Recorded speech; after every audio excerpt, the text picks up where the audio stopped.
오늘은 예수님이 십자가에 달려 돌아가셨다가 무덤에 묻힌 지 사흘 만에 죽음을 이기고 다시 살아나신 부활주일입니다.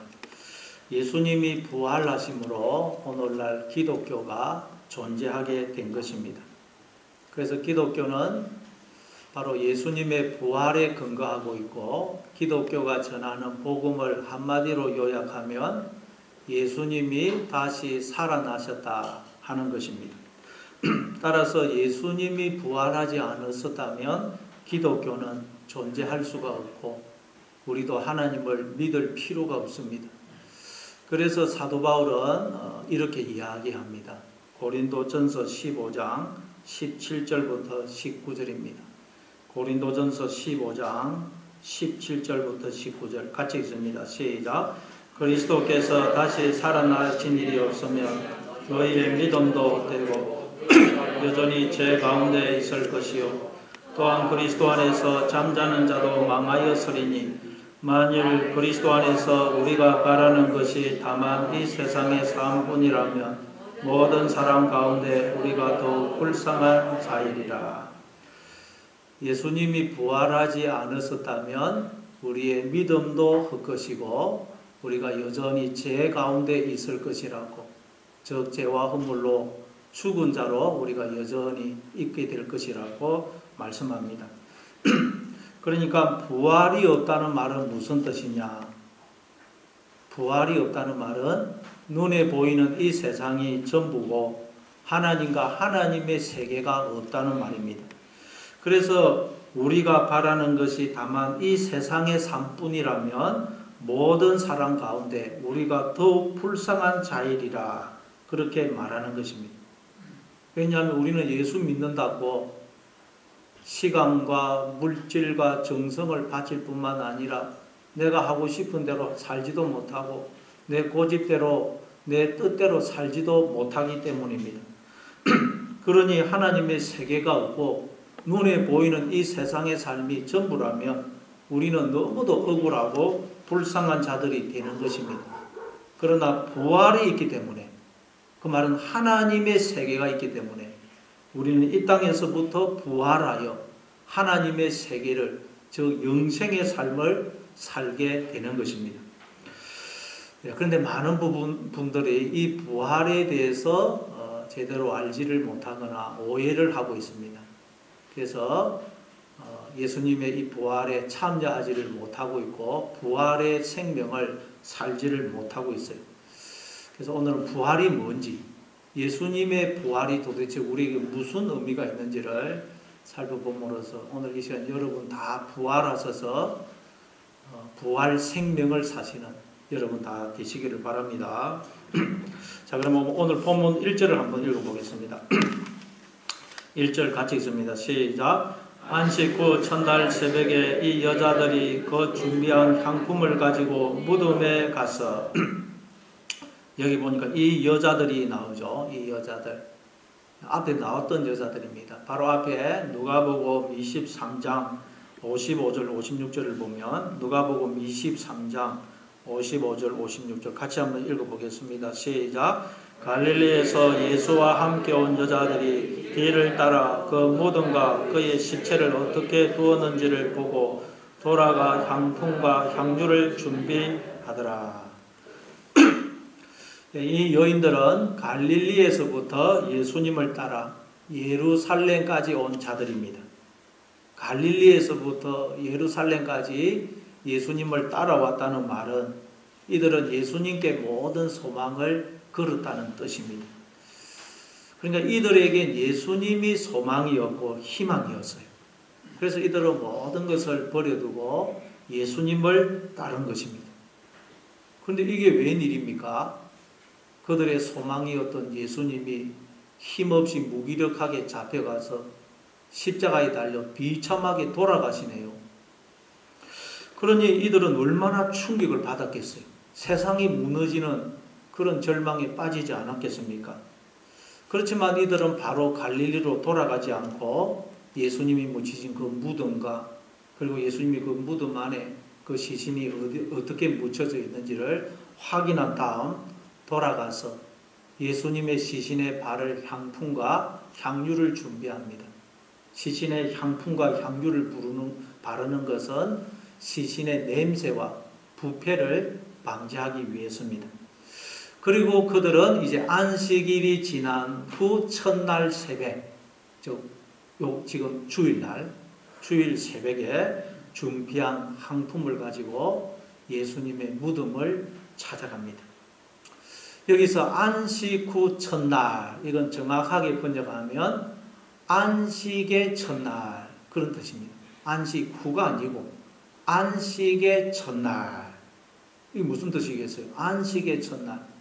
이 말하자면 안식의 첫 열매라는 뜻입니다. 안식의 첫 열매. 성경에 보니까 첫 열매라는 말이 많이 나오죠. 예수님을 두고 부활의 첫 열매가 됐었다. 그렇게 이야기하죠. 고린도전서 15장 20절입니다. 고린도전서 15장 20절 같이 읽습니다. 시작. 그러나 이제 그리스도께서 죽은 자 가운데서 다시 살아나사 첫 열매가 되셨도다. 예수님께서 죽은 자 가운데서 예수님께서 부활하셔서 죽은 자들의 첫 열매, 즉 부활의 첫 열매가 되셨다 그래요. 예수님이 부활의 첫 열매가 되셨다는 말은 무슨 뜻일까요? 여러분, 나무에서 첫 열매가 하나 열렸다. 이건 무슨 뜻이죠? 앞으로 그와 똑같은 열매가 수없이 많이 열릴 것이라는 그런 의미죠. 그러니까 예수님이 부활의 첫 열매가 되셨다는 말은 앞으로 예수님이 부활하셨던 것처럼 수많은 성도들이 부활을 하게 될 것이라는 의미예요. 그게 예수님이 부활의 첫 열매가 되셨다는 말의 의미입니다. 수없이 많은 사람들이 예수님처럼 부활하게 될 것이다. 근데 성경에 보니까 또 재미있는 것은 우리를 두고 또 첫 열매라고 부릅니다. 야고보서 1장 18절입니다. 야고보서 1장 18절 같이 읽습니다. 시작. 그가 그 피조물 중에 우리로 한 첫 열매가 되게 하시려고 자기의 뜻을 따라 진리의 말씀으로 우리를 낳으셨느니라. 하나님의 말씀으로 우리를 첫 열매로 낳으셨다 그래요. 우리가 하나님의 말씀을 듣고 믿게 되면 우리가 첫 열매로 이제 우리가 태어나게 된다는 거예요. 첫 열매가 됩니다. 로마서 8장 23절입니다. 로마서 8장 23절 같이 읽습니다. 시작. 그뿐 아니라 또한 우리 곧 성령의 처음 익은 열매를 받은 우리까지도 속으로 탄식하여 양자될 것 곧 우리 몸의 구속을 기다리느니라. 우리를 두고 성령의 처음 익은 열매를 받은 자라고 그래요. 우리가 성령의 처음 익은 열매를 가진 자가 되면 우리도 성령의 처음 익은 열매가 됩니다. 성경에 보니까 너희가 세상의 빛이라 그러죠. 우리는 빛이 아닙니다. 근데 빛이신 하나님이 우리 안에 들어오시면 우리는 빛을 소유한 자, 즉 빛이 되는 것입니다. 마찬가지로 성령의 처음 익은 열매를 우리가 받게 되면 우리도 성령의 처음 익은 열매가 되는 것입니다. 그래서 이제 우리 보고 이 첫 열매라고 그래요. 자, 그럼 여러분, 예수님을 두고 부활의 첫 열매라 그러는 것은 우리가 이해가 되는데 우리 보고 왜 첫 열매라 그럴까요? 우리 보고 첫 열매라 그러는 건 무슨 뜻일까요? 첫째, 여러분, 우리 보고 첫 열매다 그 말은 우리도 이 땅에서부터 부활하여 우리의 부활의 첫 열매이신 예수님처럼 우리도 이 땅에서 부활을 하게 된다. 그러면 우리는 이 땅에서부터 부활의 생명, 즉 영생의 삶을 살게 됩니다. 그러면 그런 우리를 보고 우리 주변의 수많은 사람들이 야, 당신을 보니 눈에 보이는 이 세상이 전부가 아니고 하나님과 하나님의 세계가 있는 것이 맞는 것 같다. 나도 당신처럼 하나님을 믿고 싶다. 그래서 그들도 하나님을 믿고 부활하여 부활의 생명, 즉 영생의 삶을 살게 된다는 겁니다. 그런 의미에서 우리도 부활의 첫 열매예요. 근데 또 두 번째는 무슨 의미가 있느냐? 그렇지만 우리가 이 땅에서 누리는 부활 생명, 즉 영생의 삶은 맛복입니다. 맛복이. 우리가 천국에 가야 완전한 부활 생명, 영생의 삶을 살게 됩니다. 그래서 그런 의미에서 우리를 부활의 첫 열매라고 합니다. 왜? 우리가 이 땅에서 누리는 그 열매는 맛복이거든요. 이 땅에서 누리는 영생은 맛복입니다. 그래서 우리를 부활의 첫 열매를 가진 자다, 또 부활의 첫 열매다, 그런 거예요. 자, 그리고 그런 의미에서 오늘 본문이 안식 후 첫날, 즉 정확하게 번역하면 안식의 첫 열매, 그렇게 이야기하는 거예요. 안식의 첫 열매. 다시 말해 예수님이 부활하셔서 하나님의 안식에 들어가신 것처럼 우리도 예수님처럼 부활하여 이 땅에서부터 하나님의 안식에 들어가게 된다는 말이에요. 그러면 또 그런 우리를 보고 우리 주변의 사람들이 하나님을 믿고 하나님의 안식 안으로 들어오게 되는 것입니다. 그렇지만 우리가 이 땅에서 누리는 안식은 맛보기 안식이에요. 맛보기. 나중에 천국에 가야 우리가 완전한 안식을 누리게 됩니다. 물론 예수님은 완전한 안식에 들어갔었죠. 그러나 우리가 누리는 안식은 맛보기예요. 그래서 오늘 이 성경이 안식 후 첫날, 정확하게 번역하면 안식의 첫날, 즉 안식의 첫 열매, 그런 거예요. 안식의 첫 열매, 맛보기로서의 안식, 첫 열매로서의 안식, 그런 거예요. 자, 그러니까 안식 후 첫날이라는 말은 이제 예수님은 부활하셔서 하나님의 안식에, 하나님의 세계 안에 들어가셨다는 말이에요. 따라서 우리도 예수님이 들어가신 이 안식에 들어가야 된다는 말씀이에요. 그래서 예수님이 첫 열매로 부활을 하신 것입니다. 그러나 우리의 힘으로는 절대 이 하나님의 안식에, 하나님의 세계에 들어갈 수가 없어요. 그래서 예수님이 성령으로 우리를 찾아오시는 것입니다. 이 여인들도 예수님이 들어가신 이 하나님의 안식, 하나님의 세계에 들어가려고 예수님의 무덤을 찾은 것은 아닙니다. 예수님이 돌아가셨지만 인간적인 사랑 때문에 예수님이 너무 불쌍해서, 또는 예수님이 죽으신 것이 너무 억울하고 원통해서 예수님의 시신에 향품이라도 발라주려고 예수님의 무덤을 찾아간 것입니다. 마찬가지로 여러분, 우리가 처음 교회에 나올 때 뭘 알고 나오는 게 아닙니다. 그저 인생이 너무 힘들고 답답해서 어디에도 길이 없고 방법이 없어서 마지막으로 예수나 한번 믿어보고 안 되면 죽자 하는 심정으로 나오는 것입니다. 이 여인들도 마찬가지였습니다. 이 여인들은 지금 너무도 답답하고 무거운 마음으로 예수님의 무덤을 찾아가고 있습니다. 물론 예수님의 죽음이 가장 큰 원인이지만 예수님의 무덤에 찾아간다고 해서 예수님의 시신에 향품을 바를 수 있는 것도 아니었기 때문입니다. 그래서 마태복음 27장 보면 예수님의 무덤 입구를 큰 돌로 막고 거기 임봉을 하고 군인들이 지키고 있더라 그러죠. 유대인들은 이 바위에다가 불을 파서 무덤을 만듭니다. 그리고 그 무덤 입구를 큰 돌로 막아요. 그리고 그 위쪽 아래쪽에 홈을 파가지고 돌을 탁 밀으려면 탁 아구가 맞아서 그걸 밀 수가 없어요. 이 장정 20명 이상이 밀어야 그 돌을 굴릴 수가 있다 그래요. 그리고 또 행정관청에서 이 무덤의 돌은 절대로 굴리지 말라고 임봉을 해놓았죠. 그리고 또 군사들이 지키고 있어요. 그러니까 간다고 해서 예수님의 시신에 향품을 바를 수도 있는 게 아닙니다. 그렇지만 이 여인들은 너무 답답하고 억울하고 원통해서 다른 방법이 없어서 그냥 예수님의 무덤을 찾아가는 것입니다. 그렇습니다. 여러분, 누가 예수님을 믿습니까? 누가 하나님을 찾습니까? 누가 하나님 앞에 나오죠? 마음이 너무도 답답하고 억울하고 원통한 사람이 예수님을 믿는 것입니다. 다른 곳으로는 전혀 길이 없고 방법이 없는 사람이 하나님 앞에 나오는 것입니다. 그런 점에서 우리가 인생을 살면서 겪게 되는 억울함, 답답함이 오히려 우리로 예수님을 믿게 하는 복이 되는 것입니다. 여러분의 그 억울함, 답답함을 예수님을 믿음으로 복으로 바꿔내시는 여러분 되시기를 바랍니다. 억울하고 답답한 심령을 가지고 예수님의 무덤을 찾았던 여인들은 깜짝 놀라게 돼요. 갔더니 무덤 입구를 막고 있던 돌이 굴러져 있는 것입니다. 자, 한번 2절부터 4절까지 한번 읽어보겠습니다. 2절부터 4절 같이 읽습니다. 시작.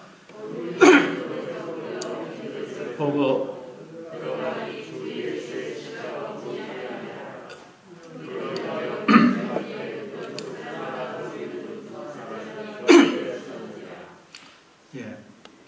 예수님의 무덤에 왔더니 예수님의 무덤 입구를 막고 있던 돌이 굴려서 옮겨져 있습니다. 그래서 여인들이 놀라서 무덤 안에 들어가 보니까 이게 웬일입니까? 예수님의 시신이 없어요. 시신에 향품을 발라주려고 했는데 예수님의 시신이 없는 것입니다. 아마 이때 이들은 온갖 생각이 다 들었을 것입니다. 야, 누가 예수님의 시신을 훔쳐갔나? 아니면 로마 군사들이 예수님의 시신을 다른 데로 옮겨 놨나? 그러나 알 수가 없어요. 그래서 이들은 어떻게 해야 할지를 몰라 근심에 사로잡혀 있습니다. 그런데 그때 문득 찬란한 옷을 입은, 원문에 보면 빛이 나는 옷이라 되어 있습니다. 빛이 나는 옷을 입은 두 사람이 이 여인들 곁에 서 있었습니다. 언제부터 서 있었는지를 몰라요. 그런데 또 보니까 이 여인들이 보니까 빛이 나는 옷을 입은 두 사람이 자기들 곁에 서 있는 것입니다. 그럼 여러분, 찬란한 옷, 즉 빛이 나는 옷을 입은 이 두 사람은 도대체 누구를 가리킬까요? 빛이 나는 옷을 입은 두 사람이 또 여인들 곁에 서 있는 것.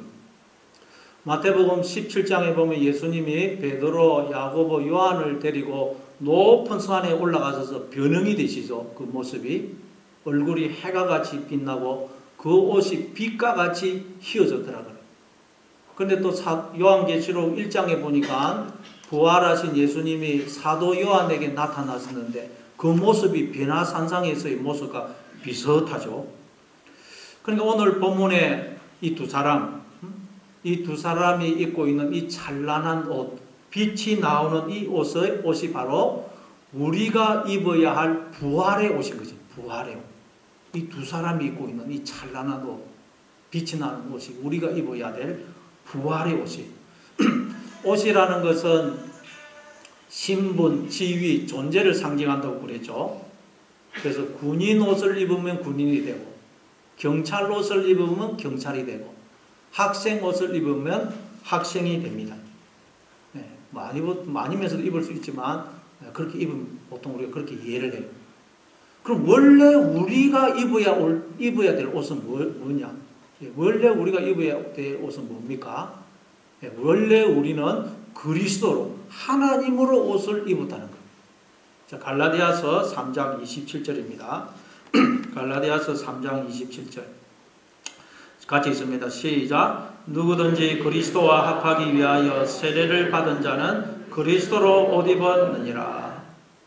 좀 더 정확하게 번역하면 누구든지 세례를 받아 그리스도와 합한 자는 그리스도로 옷 입었느니라. 누구든지 세례를 받아 그리스도와 합한 자는 그리스도로 옷 입은 자니라. 우리는 원래 그리스도로, 즉 하나님으로 옷을 입은 자다라는 거예요. 우리는 원래 하나님으로 옷을 입음으로 하나님의 생명과 존재에 참여할 뿐만 아니라 하나님을 드러내는 자들로 지음을 받았다는 거예요. 그래서 우리 인간을 두고 하나님의 형상이다, 하나님의 자녀다, 하나님의 몸이다, 하나님의 편지다 그러는 것입니다. 그런데 아담과 하와가 선악과 따먹고 범죄하죠. 즉 스스로 자신의 주인이 되려고 하나님을 떠나요. 그랬더니 눈이 밝아져서 자기들이 벌거벗었음을 알고는 무화과 나무 잎사귀로 치마를 만들어서 해입죠. 그러니까 하나님을 떠남으로 하나님이라는 옷이 벗겨진 거예요. 벌거벗은 자가 된 것입니다. 여러분, 옷이라는 것은 내가 누구인지를 규정하고 정의해 줍니다. 그래서 목욕탕에 가서 다 빨가벗고 있으면 누가 누군지 모릅니다. 똑같아요. 뭐 이등병도 대대장도 연대장도 빨가벗고 있으면 똑같습니다. 그러다 목욕을 마치고 나서 옷을 입으면 야, 저 이등병이구나. 아, 저분은 연대장이구나. 옷을 입으면 딱 알게 됩니다. 옷이라는 것은 내가 누구인지를 규정하고 정의해 주는 것입니다. 그런데 하나님을 떠난 인간들은 하나님이라는 옷이 벗겨짐으로 벌거벗은 자가 되어서 내가 누구인지를 알 수가 없더라는 거예요. 아무리 봐도 발가벗은 자가 되어서 내가 누구인지를 알 수가 없어요. 그 무엇으로도 나를 규정하고 정의할 수가 없더라는 거예요. 그래서 인류 역사 내내 인간들이 도대체 나는 누구냐 연구를 해도 알 수가 없어요. 그래서 인간들이 스스로 무화과 나무 잎사귀로 치마를 해서 입더라는 거예요. 즉 자기 스스로 나는 이런 사람이야 라고 자기를 규정하고 정의하더라는 거예요. 그래서 어떤 사람은 나는 희망이 없는 자야, 나는 별 볼 일 없는 자야, 나는 사랑받지 못하는 자야, 그렇게 자기를 정의해가지고 절망과 낙심에 빠지기도 하고, 또 어떤 사람은 나는 너희들과 달라, 나는 잘난 사람이야, 그래가지고 다른 사람을 무시하고 한없이 교만해지더라는 것입니다. 그게 바로 무화과 나무 잎사귀로 만든 치마고, 또 그게 예수님이 부활하심으로 벗어놓았던 세마포입니다. 세마포. 뒤에 12절에 보니까 베드로가 예수님 무덤에 찾아가 봤더니 예수님의 시신은 없고 시신을 쌌던 세마포만 그대로 놓여 있더라 그러죠.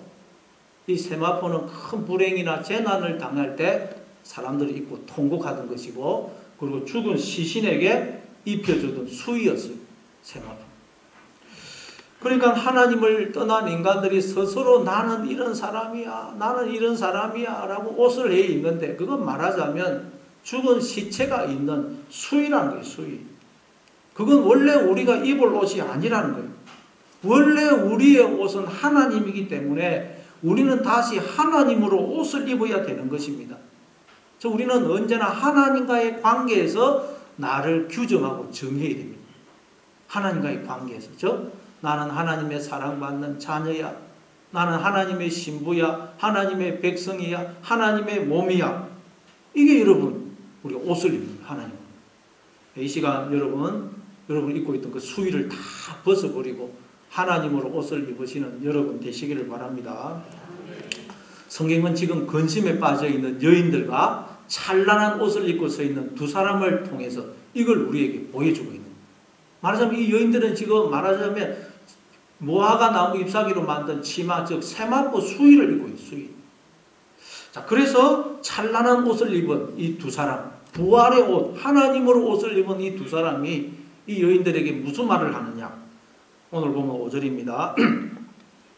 오늘 보면 5절을 보겠습니다. 같이 있습니다. 시작. 여자들이 두려워 얼굴을 땅에 대니 두 사람이 이르되 어찌하여 살아있는 자를 죽은 자 가운데서 찾느냐? 여인들이 찬란한 옷, 빛나는 옷을 입고 있는 두 사람을 보고는 두려워서 땅에 엎드려 얼굴을 땅에 댑니다. 그러자 두 사람이 이 여인들에게 어찌하여 살아있는 자를 죽은 자 가운데서 찾느냐 하고 묻어요. 이 말은 무슨 뜻이에요? 예수님은 살아나셨다는 거예요. 살아있는 자를 왜 죽은 자 가운데서 찾느냐? 살아나셨다는 거예요. 도무지 믿을 수 없는 충격적인 일이에요. 자, 그런데 여기서 우리가 이해가 안 되는 것은 예수님이 묻히신 무덤은 마태복음 27장 60절에 보면 아리마대 요셉이 자기들의 가족의 무덤용으로 판 새 무덤이라고 되어 있어요. 새 무덤. 그 유대인들은 동굴로 바에다가 동굴을 크게 파가지고 그 앞에 테이블을 여러 개 놓고 죽으면 그 안에 시신을 테이블 위에 놓았다가 이제 썩고 뼈만 남으면 그걸 추려서 안쪽에 담고 또 죽으면 놓고 이래요. 그래서 가족모로 쓰는데 이 아레마대 요셉이 가족용으로 판 새 무덤이라고 되어 있어요. 새 무덤. 그러니까 예수님이 처음으로 이 무덤에 묻히신 거예요. 그러니까 이 무덤에는 예수님의 시신 외에 다른 시신은 없습니다. 따라서 이 두 사람이 어찌하여 살아있는 자를 무덤에서 찾느냐 이러면 말이 돼요. 그런데 그렇게 말을 안 하고 어찌하여 살아있는 자를 죽은 자 가운데서 찾느냐 그래요. 이 지금 시신 무덤 안에는 예수님의 시신 외에 다른 시신은 없는데 어찌하여 살아있는 자를 죽은 자 가운데서 찾느냐 그래요. 아, 이해가 잘 안 돼요. 왜 이렇게 이야기했는지는 뒤에 가서 우리 한번 살펴보고, 그럼 여러분, 살아있는 자는 어디 가서 찾아야 됩니까? 살아있는 자를 왜 죽은 자 가운데서 찾느냐 그래요.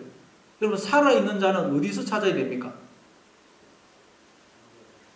살아있는 자는 죽은 자들이 있는 곳에 가서 찾으면 안 되고, 살아있는 자들이 살고 있는 곳에 찾아야 돼요. 가서 살아있는 자는 살아있는 자들이 살고 있는 곳에 가서 찾아야 됩니다.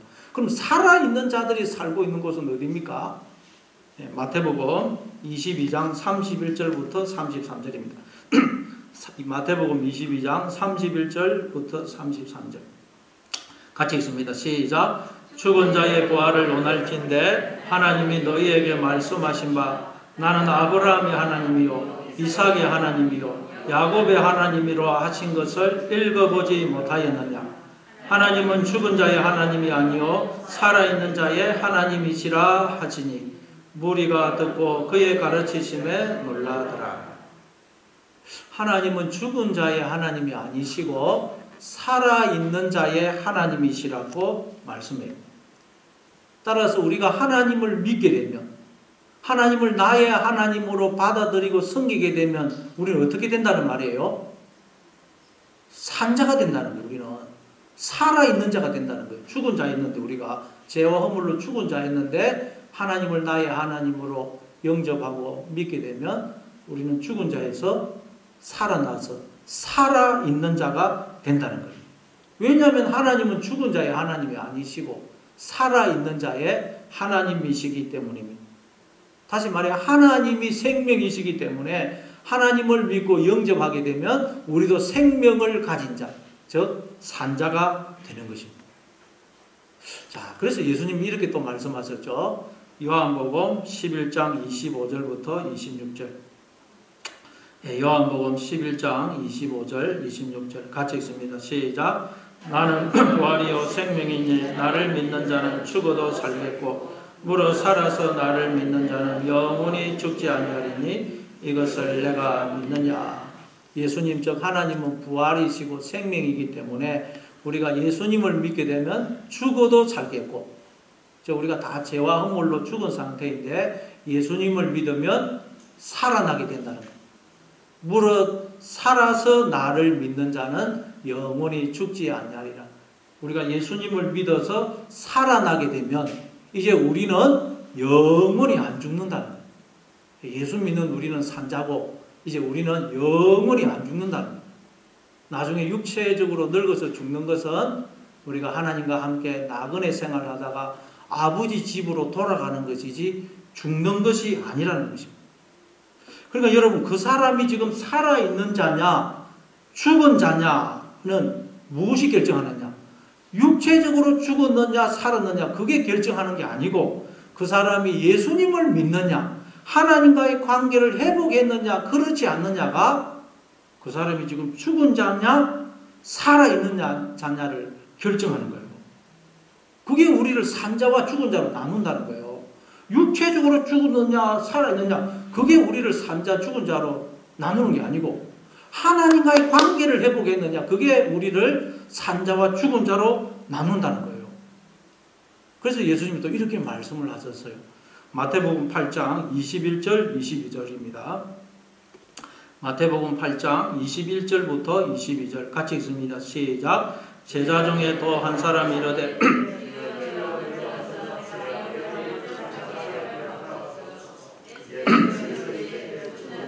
그들의 죽은 자들을 장사하게 하고 너는 나를 따르라 하시니라. 한 제자가 예수님께 주여 나로 먼저 내 아버지를 장사하게 허락하옵소서 그래. 그래서 예수님이 죽은 자들로 그들의 죽은 자를 장사하게 하고 너는 나를 따르라 그러세요. 죽은 자들로 죽은 자들을 장사하는 거예요. 아니 죽은 사람이 어떻게 죽은 사람을 장사할 수 있습니까? 그리고 그럼 아버지의 장례도 치르지 말라는 말입니까? 그런 말이 아니에요. 예수님은 지금 인간들이 죽음이 뭔지를 모르고 단지 육체적인 죽음을 가지고 저 사람은 죽은 사람, 나는 살아있는 사람 그러고 있으니까 이 제자의 아버지의 죽음을 가지고 죽음이 뭔지를 지금 설명하시는 거예요. 죽음이란 육체적으로 죽었느냐 살아있느냐 그게 아니고 죽음이란 하나님과의 관계가 단절되는 것이 죽음이야. 그런데 왜 너희들은 육체적인 죽음을 가지고 저 사람은 죽은 사람, 나는 살아있는 사람 그러고 있어. 하나님을 떠난 자들은 육체적으로 살아있건 죽어있건 다 죽은 자들이야. 그러니 너는 지금 하나님을 믿음으로 산자가 되어야 돼. 그 말씀을 하시는 거예요. 이처럼 우리가 예수님을 믿게 되면, 즉 하나님과의 관계를 회복하게 되면 죽은 자에서 산자가 돼요. 산자가 되어서 하나님의 세계 안으로, 하나님 나라 안으로 들어오게 됩니다. 그러니까 예수님은 이제 죽음에서 부활하셔서 하나님의 세계 안으로, 하나님 나라 안으로 들어가신 것입니다. 근데 여러분 성경에 보니까 예수님이 우리의 주인이시고 머리이시고 남편이시고 왕이시고 생명이시죠.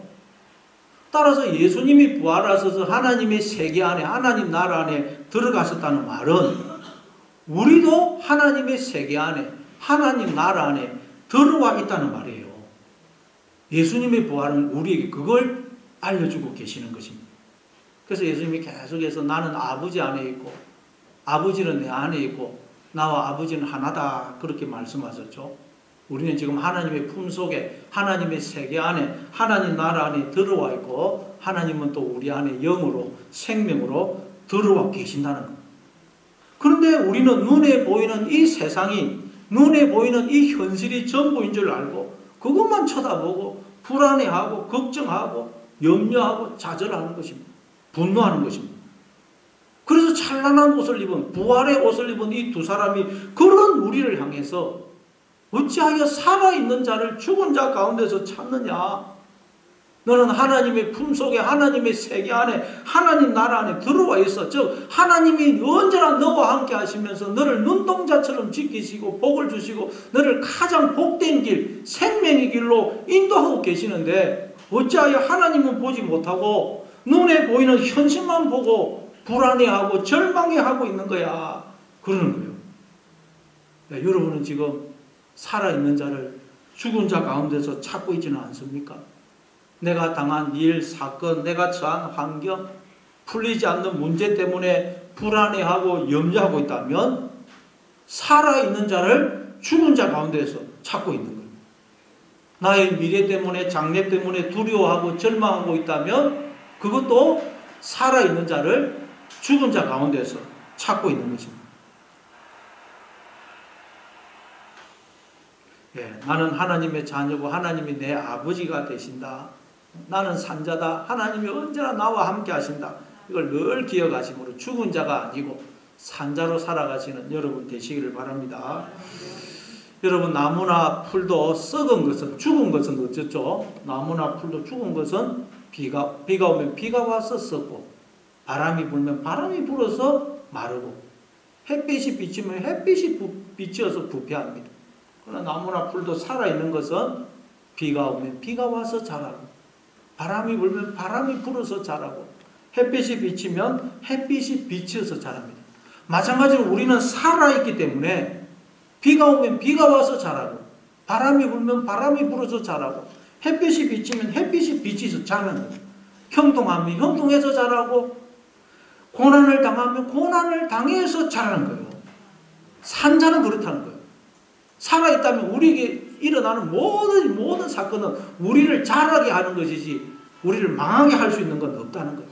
그 어떤 일도 우리에게 손해가 되는 일은 없다는 거예요. 왜냐하면 우리는 죽은 자가 아니고 살아있는 자이기 때문에. 그래서 우리는 항상 기뻐하고 범사에 감사할 수 있는 것입니다. 우리가 살아있기 위해서는 어떻게 되겠어요? 하나님께 붙어 있어요. 늘 하나님께 붙어 있으므로 항상 죽은 자가 아닌 살아있는 자로 살아가시는 여러분 되시기를 바랍니다. 자, 그럼 그렇게 하기 위해서는 우리가 어떻게 되느냐? 살아있는 자로 살기 위해서 어떻게 되느냐? 오늘 보면 6절, 7절 6절, 7절을 보겠습니다. 6절, 7절 같이 읽습니다. 시작. 여기에 계시지 않고 살아나셨느니라. 갈릴리에 계실 때 너희에게 어떻게 말씀하셨는지를 기억하라. 이러시기를 인자가 죄인의 손에 넘겨져 십자가에 못 박히고 제3일에 다시 살아나야 하리라 하셨느니라 하네. 찬란한 옷을 입은 이 두 사람의 여인들에게 예수님이 갈릴리에 계실 때에 너희에게 하신 말씀을 기억하라 그래요. 여러분, 우리가 산자로 살아가기 위해서는 예수님이 하신 말씀을 기억해야 돼요. 근데 갈릴리에서 너희에게 하신 말씀을 기억해라. 갈릴리는 히브리어 갈랄에서 나왔는데 해골, 두개골이라는 뜻이라 그랬죠. 해골. 그러니까 너희들이 절망에 빠져 있었을 때, 힘들어서 방황하고 있을 때, 너희들이 하나님을 떠나 죄와 허물로 죽어 있었을 때 주님이 너희에게 하신 말씀을 기억해라 라는 거예요. 주님이 갈릴리에서 어떤 말씀을 하셨다 그래요? 우리 7절을 다시 한번 읽어보겠습니다. 주님 갈릴리에서 어떤 말씀을 하셨는지 7절 같이 있습니다. 시작. 이르시기를 인자가 죄인의 손에 넘겨져 십자가에 못 박히고 제3일에 다시 살아나야 하리라 하셨느니라 한데, 인자 예수님이죠. 그런데 우리도 예수님 안에서 예수님이 걸어가신 그 길을 그대로 걸어가게 된다고 했습니다.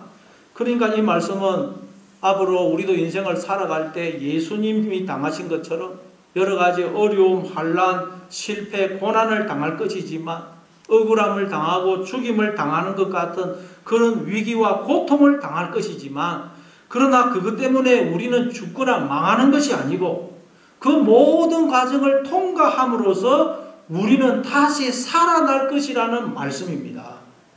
그 모든 과정을 통과함으로써 우리는 하나님의 자녀로 우뚝 설 것이라는 말이에요. 영광의 자리, 복의 자리에 설 것이라는 말이에요. 이게 하나님이 우리를 이 세상에 보내시면서 우리에게 주신 말씀이라는 거예요. 이게 갈릴리에서 너희에게 하신 말씀을 기억하라는 말이에요. 하나님이 우리를 이 세상에 보내시면서 주신 말씀이 이거라는 거예요. 너희가 인생을 살아가다 보면 수없이 많은 고난, 환난, 실패를 당하고 억울함을 당하고 죽임을 당하는 것 같은 고통을 당할 것이지만, 그 모든 과정을 통과함으로써 너희들은 살아나게 될 거야. 자라게 될 거야. 영광의 자리, 복의 자리에 서게 될 거야. 이 말씀을 우리에게 주신 거예요. 따라서 우리는 인생을 살아가는 동안 이 말씀을 늘 기억하고 붙들어야 돼요. 신앙생활은 딴 게 아닙니다. 하나님의 말씀을 기억하고 붙드는 것입니다. 하나님의 말씀을 기억하고 붙들면 우리는 산자로 살 수 있어요. 그러나 하나님의 말씀을 잊어버리면 우리는 죽은 자처럼 되는 것입니다. 예. 그러면 눈에 보이는 현실만 쳐다보고서 늘 절망하고 좌절하게 되는 것입니다. 그러니 여러분 늘 이 말씀을 기억하고 붙드심으로 어떤 일을 만나고 어떤 상황에 처하든 이게 나를 망하게 하는 게 아니고 이게 나를 더 자라게 하고 살아나게 하고 영광의 자리, 복의 자리에 세우게 된다 하는 것을 기억하심으로 더 살아나시는, 더 산자로 살아가시는 여러분 될 수 있기를 바랍니다. 또 우리 한번 오늘 보면 8절부터 10절입니다. 8절부터 10절 같이 읽습니다. 8절부터 10절 시작. 그들이 예수의 말씀을 기억하고 무덤에서 돌아가 이 모든 것을 열난 사도와 다른 모든 이에게 알리니, 이 여자들은 막달라 마리아와 요한나와 야고보의 모친 마리아라. 또 그들과 함께한 다른 여자들도 이것을 사도들에게 알리니라. 비로소 이 여인들은 예수님이 갈릴리에서 하셨던 말씀을 기억하게 됩니다. 그러자 무덤에서 돌아가요. 어디로 돌아가겠어요? 원래 우리가 있어야 될 하나님의 세계 안으로 돌아가더라는 말, 살아나더라는 것입니다. 절망과 근심과 두려움에서 벗어나더라는 거죠. 그러자 이들이 어떻게 하느냐? 그들은 이 사실을 열한 사도와 다른 모든 이들에게 전합니다. 그렇죠? 이 사실을 전하기만 하면 죽은 자들을 살려낼 수 있는데 어떻게 이 사실을 전하지 않을 수 있겠어요? 우리가 육체적으로 죽어가는 사람도 내가 살릴 수 있다면 여러분 어떻게 해서 살리려고 하지 않겠어요? 하나님은 영원히 죽어가는 사람들에게 이 사실을 전하기만 하면 그들을 영원히 살려낼 수 있는데 우리가 살아나게 되면 이거부터 하게 되다. 이 복음을 전하게 되어 있다는 거예요. 예수님을 믿고 나니 하나님과 하나님의 세계가 있는데도 사람들이 이 사실을 못해서 죽은 자로 지금 무덤을 살고 있어요. 보니까 그러니 우리가 산자가 되면 그들에게 이 사실을 전하게 되는 거예요. 그래서 부활의 주님을 만나고 살아난 사람, 하나님의 세계 안에 들어온 사람은 반드시 복음을 전하게 돼요. 복음. 죽은 자들에게 이 복음을 전하게 되어 있어요. 작년에도 그 화요일마다 계속 이렇게 복음을 전하다가 몇 분하고 이제 계속 이렇게 마을을 돌면서 복음을 전하다가 코로나가 확산되는 바람에 중단했는데 또 조만간 그래서 복음을 전할 생각입니다. 여러분도 시간 되시는 분들은 나와서 참여해 주시기 바랍니다. 여러분 이것보다 더 중요한 일이 뭐가 있어요? 우리가 육체적으로 죽어가는 사람도 살릴 수 있다면 얼마나 찾아가겠어요. 그런데 우리가 영적으로 죽어가는 사람 살리기 위해서 우리가 몇 번 가고 안 하면 포기하는데 그러면 안 되고 그 사람들이 교회 나올 때까지 계속 우리가 찾아가야 됩니다. 하나님을 떠난 사람은 지금 영원히 죽어가고 있는 거예요. 근데 여러분 주변의 가족들, 주변 사람들 중에 하나님을 믿지 않아 영원히 죽어가는 사람들 얼마나 많습니까? 그분들에게 이 복음, 당신은 하나님의 자녀다. 이 얼마나 놀라운 복음이, 이 복음을 전해주어서 그들을 살려내시는 여러분 되시기를 바랍니다. 또 한번 오늘 보면 11절, 12절 한번 읽어보겠어요. 11절, 12절. 같이 읽습니다. 시작. 사도들은 그들의 말이 허탄한 듯이 들려 믿지 않냐하나 베드로는 일어나 무덤에 달려가서 구부려 들여다보니 세마포만 보이는지라 그 된 일을 놀랍게 여기며 집으로 돌아가니라. 사도란 아포스톨로스인데 아포스텔로 보내다라는 동사에서 나온 명사형으로 보냄을 받은 자라는 뜻이라고 그랬죠. 우리는 다 하나님에 의해서 이 세상에 보냄을 받았어요. 그런 의미에서 우리도 다 사도입니다. 사도. 하나님이 우리를 이 세상에 보내신 거예요. 왜 보냈다고 했죠? 이 땅에서 우리가 하나님이 어떤 분이신지를 알아. 그 하나님을 그대로 본받기 위해서 보냄을 받았어요. 그런데 보냈더니 인간들이 다 하나님을 떠나 죽은 자들이 되어버리더라는 거예요. 다 죽은 자가 되어버려요. 그래서 여인들이 이 사실을 이 사도들에게 이 땅에 보냄을 받아 인생을 살고 있는 자들에게 이야기했더니 다 허탄한 듯이 여기더라. 헛소리로 여기더라. 헛소리. 안 믿더라는 것입니다. 그래서 우리가 세상 사람들에게 이 복음을 전하면 이런 반응을 봐요. 헛소리로 여기 안 믿습니다. 근데 그 중에 베드로는 일어나 예수님의 무덤에 달려가서 정말 여인들의 말이 맞는지 확인을 하더라고요. 그래서 베드로가 정말 무덤에 가보니까 무덤이 열려있고 예수님의 시신은 없고 예수님의 시신을 쌌던 세마포만 시신을 쌌던 그 모습 그대로 놓여져 있어요.